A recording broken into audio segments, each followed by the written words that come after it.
Kedudukan FIFA Malaysia telah melonjak selepas mengalahkan Laos. Malaysia kini berada dalam kedudukan 100 teratas dunia, setelah mengalahkan Indonesia.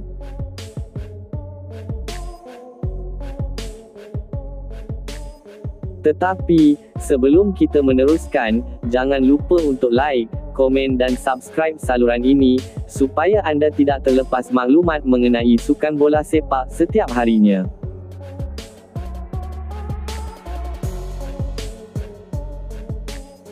Kemas kini ranking FIFA terbaharu menyaksikan kedudukan Malaysia terus melonjak tinggi. Skuad Harimau Malaya di bawah kendalian Peter Klamovski mengharungi aksi dengan cemerlang sepanjang tahun 2025 ini selepas merekodkan 6 kemenangan dan sekali seri dalam 7 perlawanan.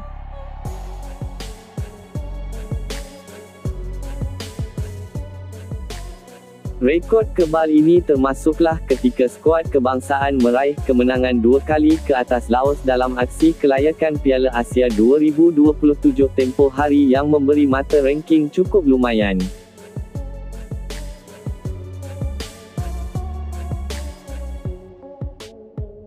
Kemenangan mengatasi Laos di Vientiane dan Bukit Jalil itu memberikan tambahan campur 1.3.3 mata ranking kepada Malaysia untuk melonjak sebanyak 5 anak tangga dari kedudukan ke-123 dunia.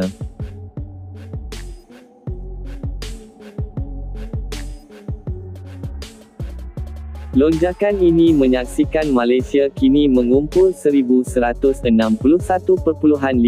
mata di tangga ke-118 selain turut memintas 4 buah negara iaitu Indonesia, Sierra Leone, Korea Utara dan juga Sudan.